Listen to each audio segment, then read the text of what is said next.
Hello and welcome to AI Made Simple Transformation Series podcast. I'm Valeria Pilkevich, and it's my privilege to host conversations with global leaders, innovators, and practitioners shaping the future of work in the age of AI.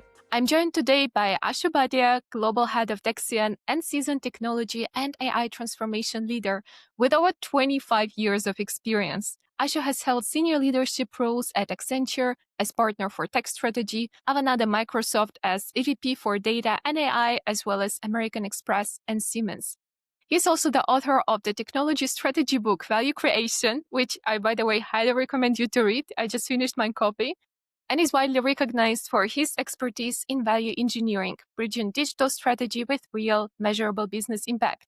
Hi, Ashu. Thank you so much for joining me today. Thank you for having me, Valeria. So just to set the scene, we met in Bangkok, but you've been living in the US. So you are very international. You have very international background.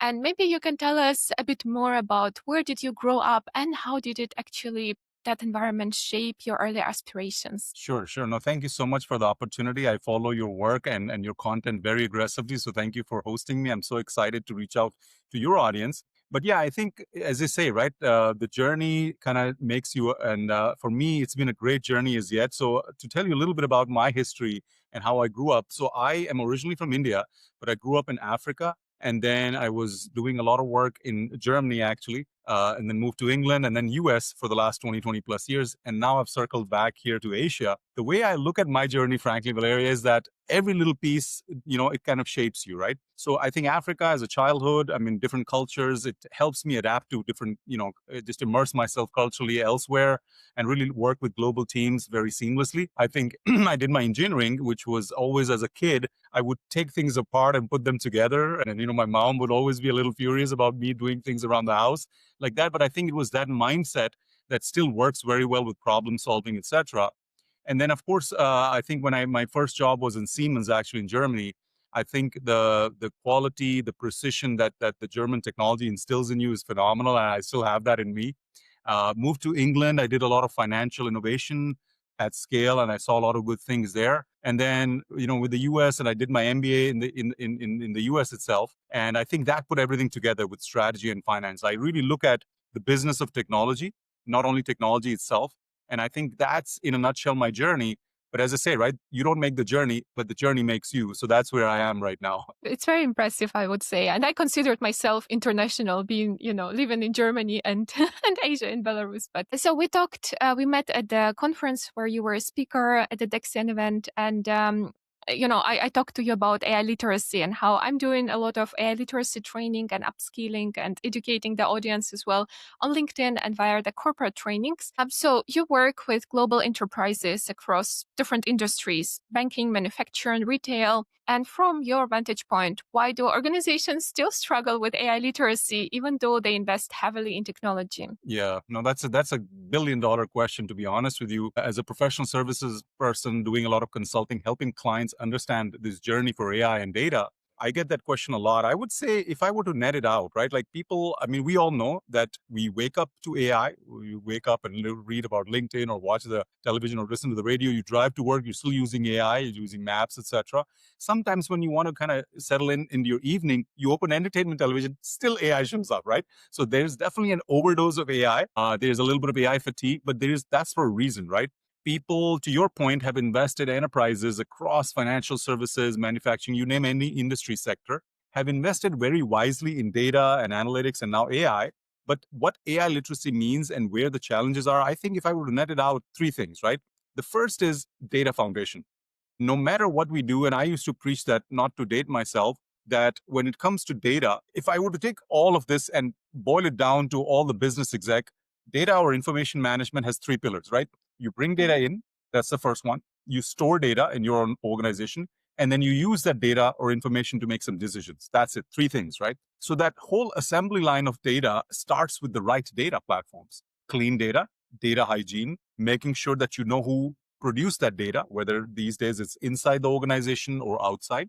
And then that discipline around governance, around cleanliness, around data management, around definition still is very important for AI to use that data to make more informed decisions, if you will. So that's the first Mhm. where I feel AI literacy needs to be focused on, making sure that they understand the foundations are important. I think the second is, if you look at it, AI, as we just discussed, the hype is phenomenal. It's everywhere. You wake up and it's there, but it leads to some expectations, right? So there could be some misaligned expectations. Now, AI is definitely very important. It's a great technology. It's evolving as you and I are speaking here. But is it the answer or the panacea for every problem? Maybe not, right? You need to understand where AI is going to be implemented. Like when softwares and computers came to the being many, many years ago, you put something and you put some as input, some output would come in. They call it deterministic Mhm. output. Now, people think AI is similar, but AI is more probabilistic. What that means is because it's based on a technology that is kind of understanding the next word in some Mhm. connections through all the technology, that it will give you some probability and then it'll give you some answers. So the human judgment becomes even more important in this technology. And that's the expectation that leadership has to set. And I think the third, frankly, is, we all talk about it, culture, right? They say, Mhm. right, like the culture eats a strategy for breakfast and then, of course, meets them in the town hall for lunch. But the key is that as a company, as an organization, we're all made within, it's all about the people. So how much is your risk appetite? Are you willing to do some of this technology at the back end pieces and kind of experiment? Or are you bold enough to take it to your consumers on the front end piece of your enterprise? How you determine that is going to be based on how much risk and culture and our people truly data aligned. And I think those three things, in a nutshell, actually make some challenge around where we are in this journey. And leaders have to think through this holistically, step back and say, this is the three pillars that I really need to work on. I hear also many leaders, many people are now talking about the next step. So, agentic future, also agent management skills. And I think what you mentioned about data literacy is so crucial there because you cannot possibly work with agents. If we think about the future organization where the employees might be working alongside agents and they need all of the skills like agent orchestration and understanding the quality of the outputs, right? And data management. So, what data goes into agents. So, I really like the idea that data literacy must come before AI literacy because Right. AI cannot exist without the data. Since we are talking about the data, in your speech, you mentioned that everybody is interested in AI, all the companies, and want to jump on this wave, but actually the 70% of where you in a consulting firm get money from is still data. So can you give us a bit more insight about it? Why do you think it's the case? Sure, sure. No, that's a great question. And I do remember that statistic because being in a consulting firm, 60 to 70% of our work still comes from data wrangling, cleaning the Mhm. data, putting the platforms ready. So the three pillars I mentioned, right? Data in, data storage, and then using that for cleaning insights and putting it, business users to use something. The analogy I typically say is, let's just imagine this, right? You walk into a restaurant, right? Beautiful restaurant, beautiful music, great lighting. You get there, there's a great experience. You walk in, they'll seat you on the table. You open the menu, the pictures look phenomenal, great food, great desserts, great wine. The pictures are all Instagram worthy. That's all great. But let's say you were given the opportunity to kind of walk behind the door and go into the kitchen, right? In that case, if there is so much chaos, like let's say the labels are missing, you don't know how much inventory came in, which vegetables or produce is fresh, is the fridge having fish that is exactly a couple of hours or a couple of days old, the labeling is on sticky notes and stuff like that, you know that the chef there is struggling, right? And then you suddenly see the owner walk in and say, don't worry about it, we'll fix this, we'll get a Michelin rated chef and this all will be done. You know where this is going. It cannot happen. We know that some structure is absolutely needed. You absolutely need to understand if you're producing the data within your organization. Let's say you're a retail bank and you're capturing data and you're selling all these products. Let's say you're selling insurance, credit cards, of course, safety deposit loans, etc. But these days, a lot of retail banks are getting into more margin, products like international money transfer or asset management or wealth management, right? You've got all these products and you have a certain set of processes where you go servicing, know your customer, AML, etc. But if you don't have this data foundation, if you're not labeling things as to saying, hey, we found all this consumer data within our company, or we bought it from outside, and it's not completely around a discipline of how it's stored, you will never get those insights that you're trying to use to make informed decisions. So just like in the kitchen, AI will not do it. Is if your data is messy, AI cannot fix it. It'll actually expose it faster, right? In the process, say that you are not doing certain things right. So likewise, I think the reason why a lot of, myself and a lot of consulting firms are doing still a lot of work on the data foundation is that people have understood the power of the technology. For sure, it's going to be great. But they also, the companies who are already foreseeing the future, some are more mature than others. And that's what we do in consulting is we try to understand where you are on the maturity curve. But you need to know, to your point, that the data discipline is going to be so key to start really leveraging insights and then measuring what you're doing so that you, as a company, whether you're a bank, whether you're a manufacturing company, whether you're a supply chain, logistics partner, that you're using some of those data assets into real information and then some decisions to really make that business impact that a lot of leaders are asking for. Because if you wake up and you say, hey, this technology is great, and I'm reading all the industry folks talk about this new shiny object, it's a great shiny object, great toy, but at the end of the day, there's a lot behind it that you need to do so that you really leverage it in the right way. And I think that's where we are with this current technology. I really love the restaurant analogy, and it aligns well also with my experience at Kantar.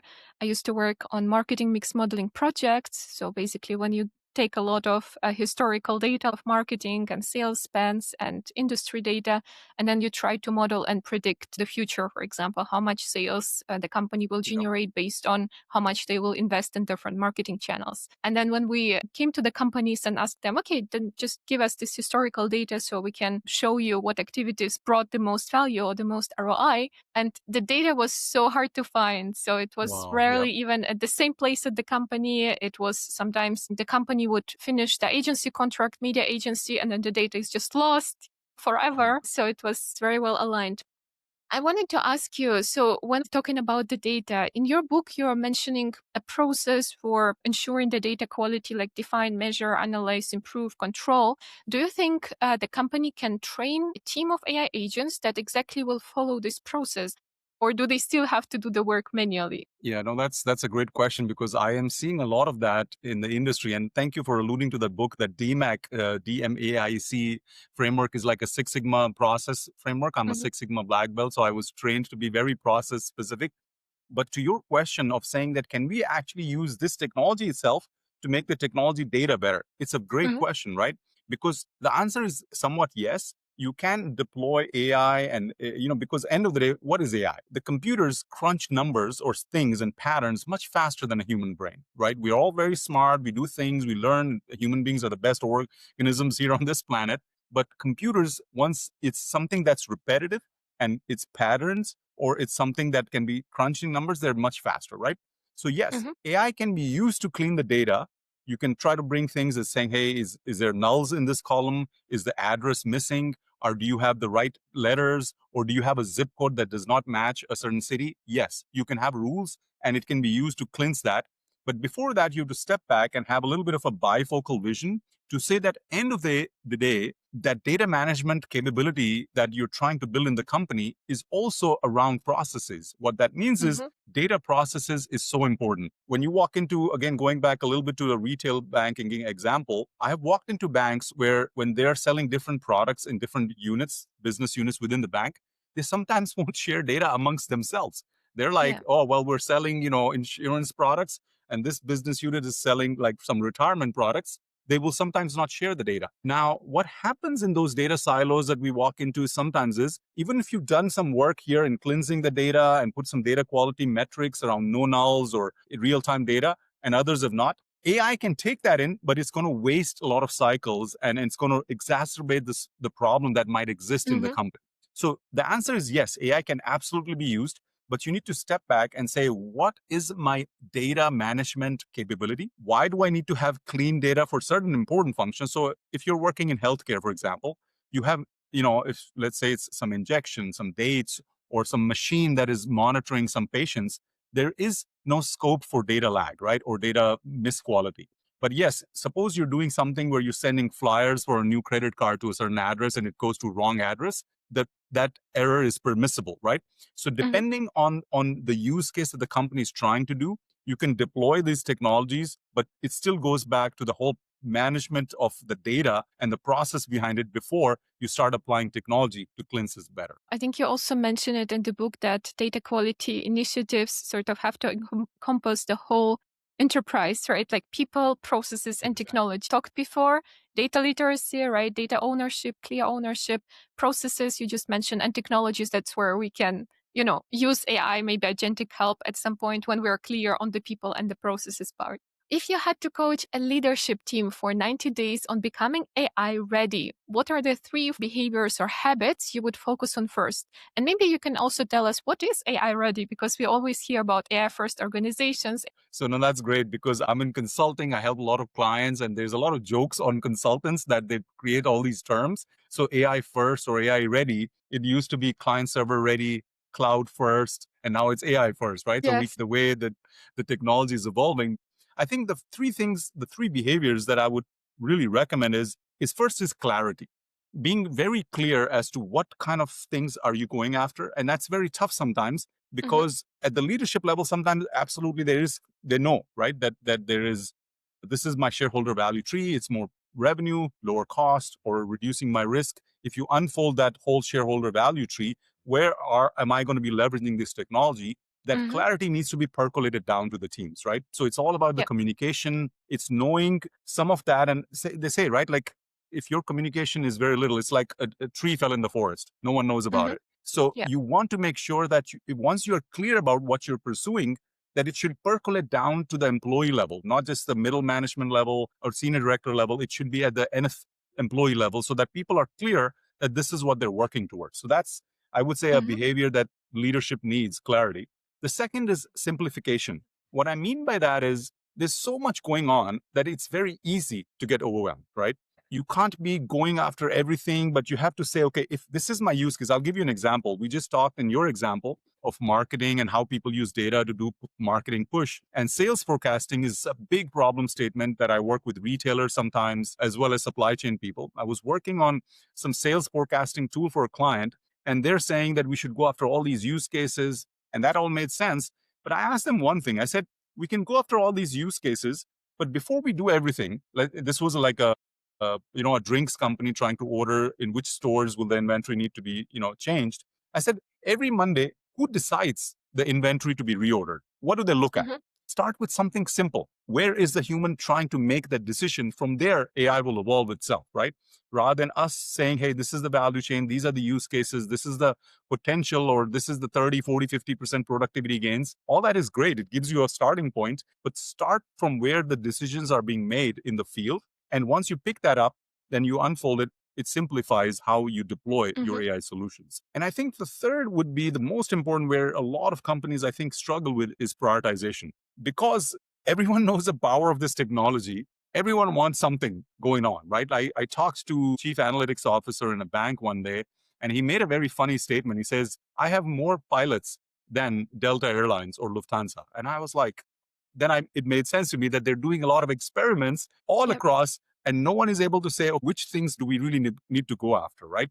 So if the leadership understands some of the potential, needs to step back and say that if you're the CEO of a company, of course, you will not be completely hands-on with the potential of it. So talk to whoever is making that decision, whether it's a chief technology officer, CIO, chief data officer, whatever. Understand the potential and say, these are things that we need to kind of prioritize. Have a working group to help understand.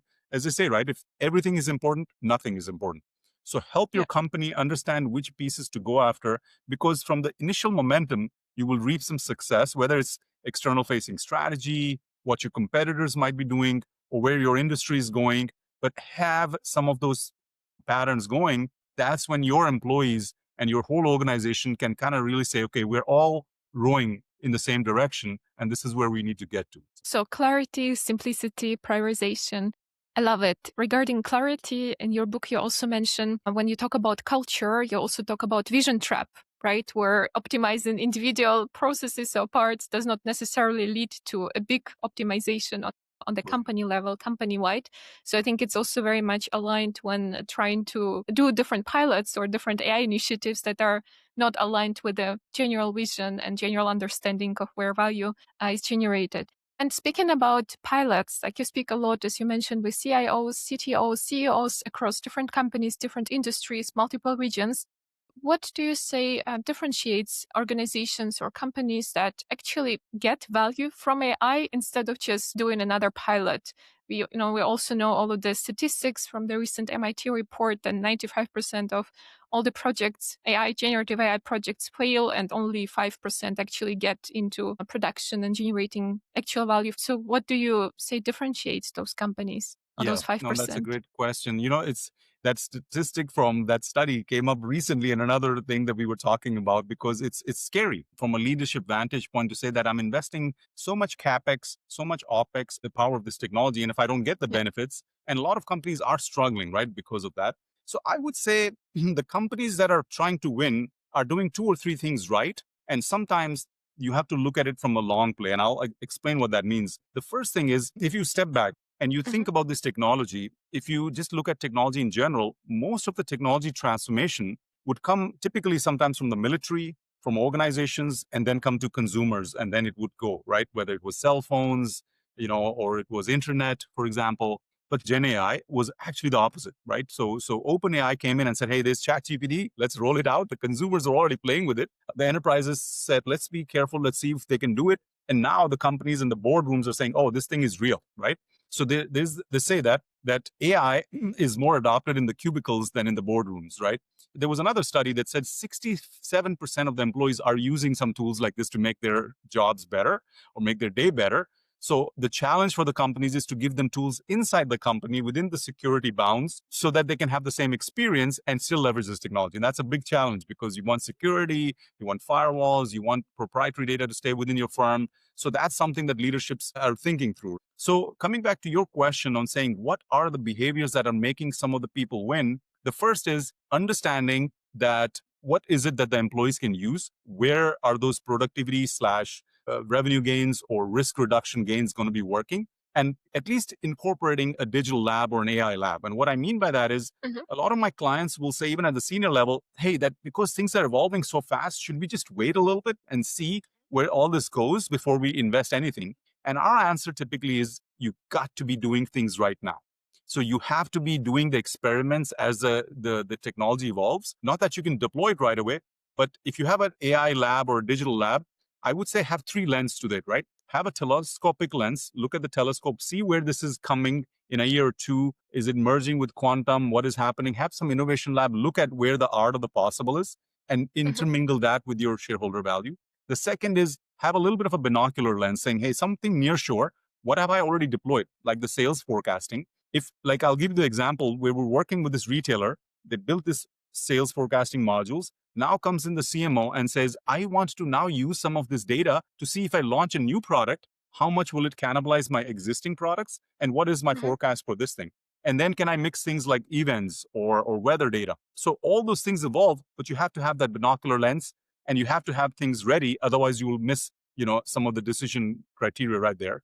The third is you have to have a microscopic lens. When you're actually Mhm. deploying something for the real use for employees or consumers, you need to make sure the data quality, testing, etc., has been already deployed. So the winners here are the ones who are already doing these kind of experiments with the right mindset and the right lens. And the third thing that is coming today these days is, and I was talking to someone, the way this technology is evolving is litigation is never keeping up with it, because the technology is advancing so much. There's not enough regulation, not enough rules, because no one knows where this technology is going. So there's a term in the industry which we call responsible AI, right? So Yeah. RAI. So the companies that are doing it right have realized that to win in the long term, they should better put responsible AI or AI by design rather than thinking about it Yeah. later or through reaction, if you will, through something. Because if the technology is going at lightning speed and your company is developing things at speed of sound, which is fast, it's still slow. So it's better to understand and step back and say, what should I be doing in terms of explainability,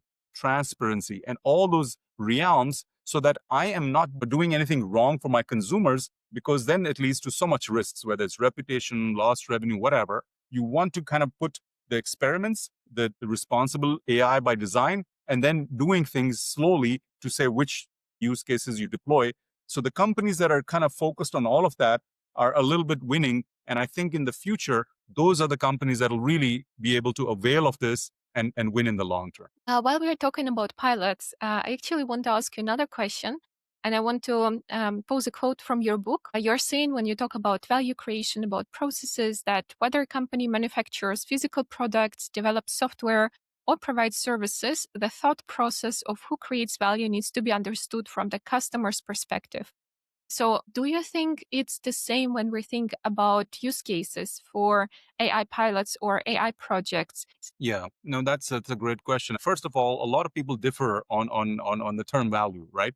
What is Mhm. exactly is value, right? Is if your company is a little bit of a black box, there's things coming in, value is supposed to be going out. So you've done something to the inputs by which the consumer is willing to give you more, right? So as they say, the value is to be measured from within the company, and the stakeholders are could be shareholders of the company as well as the consumers. So the reason I put that code to saying that everything should be looked at it from the consumer standpoint, right? Mhm. So if you even take a look at insurance, for example, property casualty insurance, let's say you have a car and you buy some insurance, they say that no one wakes up in the morning and says, "Oh, today is a great day. I'm going to go and buy some insurance." No. Yes, you Yeah. wake up and excited about, buying the new shoes or a new suit. Insurance products are not as glamorous. So, yet you have to be looking at what you have to be doing in this industry. So I talk to a lot of insurance companies which say that for us to look at new products, we are thinking, oh, maybe, you take a Grab ride or an Uber ride, maybe I can sell you some micro insurance for that ride, right?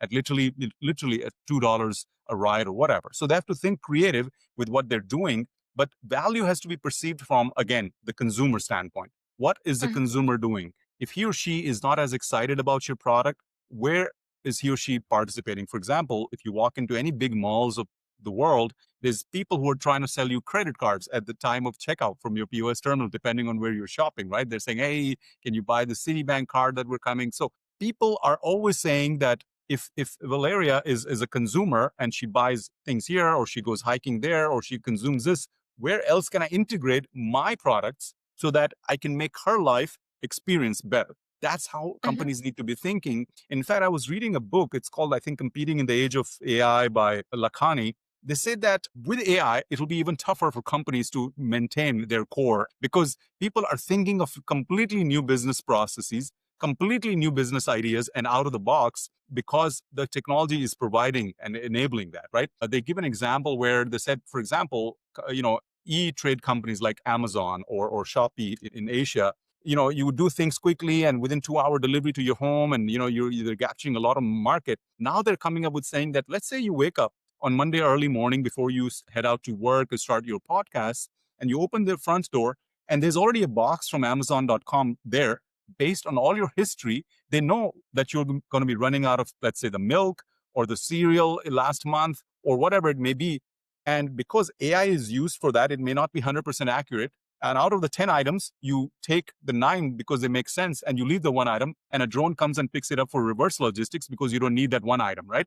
So all of that system has to be integrated to your business process to make sure that you're leveraging data, AI, and the robotics to make sure that the consumer has that experience. So if you Yeah. think through that lens, then a lot of new solutions are going to keep coming. And that's what is going to be really the power of this technology, I think. It's a great perspective. Absolutely. It opens the eyes, right, for all of us living in this age and day of AI. And a lot of people told me you should start watching some of the old sci-fi movies because that's where the ideas are going to come from. Exactly, exactly. Wrapping it up already for teams and organizations that feel overwhelmed by all the AI hype, by rapid progress, a lot of tool updates happening every day. Myself being AI trainer, I completely feel overwhelmed, although like 80% of my day is literally testing these tools and teaching others how to use them. What would be your advice on becoming confident, curious, and experiment driven when it comes to implementing these new technologies without falling into hype? Yeah, no, that's as you said, right? All of us, despite at the crossroads of all these tools and the processes, sometimes you say there's no way you can keep up with so much happening because the big firms, the FANG as they're called, they're pouring billions of dollars. Every time we wake up, there's new research happening, right? New LLMs, new hardware, new data centers, etc. So I think if and again, life has to go on and you still have to do what you have to do. The way I look at it is if you were to really do these experiments and kind of not be overwhelmed and still seek the value that the technology will give you, I think there's 2 or 3 things that you can do. The first is always anchor AI to one real decision. Like I said, like if you're doing sales Mhm. forecasting, ask on a Monday, where do you start? Who is ordering this new inventory? What information do they use? What are the data sources? What are the confidence levels? So come up with that. So that's the number one thing. The second thing, time box your experiments. You need to have some experimentation, but if you let it go on, it will consume a lot of your resources. So, whatever it may be, 4 to 6 weeks, define the success criteria, define why that kernel or that shell makes sense before it can be deployed or taken towards prove the value before it can be going to scale the value phase, as they call it, right?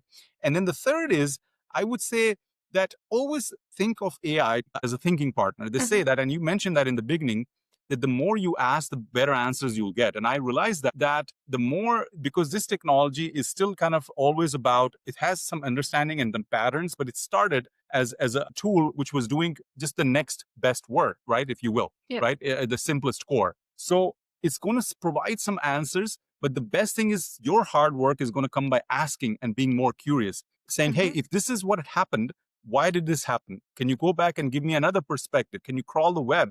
Or sometimes people are saying, to reduce hallucinations or the effect of it, sometimes use two different engines, right? And let them argue and let them debate on the same topic where you can remove some of those blind spots. So the idea is that the managers who are truly have taken that whole Socratic kind of thing to ask more questions are the ones who are going to eventually win, because no doubt about the fact that management has to explain their decisions, has to explain why they did that, but they have to be asking way more questions in these experiments to really reap the benefits of this technology. So one of the things for AI training, I think, is the habit to ask more questions, more deep level. If you're really doing root cause analysis, to go to that whole, they say the 5 layers of why, and really understand some of the root causes of certain behaviors. And those are the organizations or the behaviors or the experiments that people are going to use to really kind of win with this technology. Thank you for being on this podcast. It was very eye-opening, and I'm sure will bring a lot of value to our audiences. Thanks so much, Valeria, for having me. Appreciate it.